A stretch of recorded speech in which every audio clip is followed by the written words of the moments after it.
मिथुन रास 2026 मध्ये पैसे कमवेल का नाही? मिथुन राशीवाल्यांनी 2026 मध्ये आपलं इथिक्स, आपलं इगो आणि आपलं स्ट्रॅटर्जी बदलावी लागेल. आता आपल्याला सगळ्यांमध्ये मिक्स व्हायचंय. 2026 मिथुन राशीवाल्यांसाठी इतकं चांगलं जाणार आहे की याच्यात त्यांना वैभव खूप मिळेल, सगळ्यात जास्त प्रसिद्धी होणार आहे, फेम मिळेल. फेम.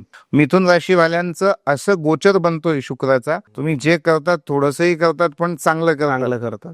तर ही तुमची कला आहे, ही सगळ्यांना दिसेल आणि याचा प्रभाव असं की तुमचं नाव मान सन्मान वाढेल. मिथुन राशीवाल्यांचे जे लग्न अडकून पडलेले आहे या एप्रिल मे मध्ये त्यांचे योग खूप चांगले आहे. लग्नाचे चांगल्या ठिकाणी लग्न जमेल. ज्यांना स्किनचे डिसीज आणि ऍसिडिटी खूप आहे ती कमी होईल, दवाखाने बंद होईल. आणि जून जुलै ऑगस्ट मध्ये शनी मंगळ येत आहे, उद्रेक असतोच.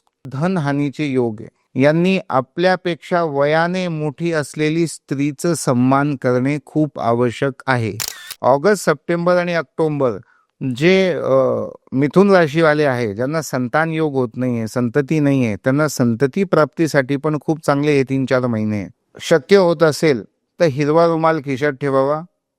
तृतीयपंथी किन्नर लोक असतात त्यांचे आशीर्वाद घ्यावे. हिरवे मुगाचे दान करणे, हिरव्या वस्तूंचं दान करणे, हिरवे पाले भाजी गोरगरिबांना दान देणे दर बुधवारी. पूर्ण व्हिडिओ बघण्यासाठी YouTube वर जाऊन बँटर विथ चेतन सर्च करा.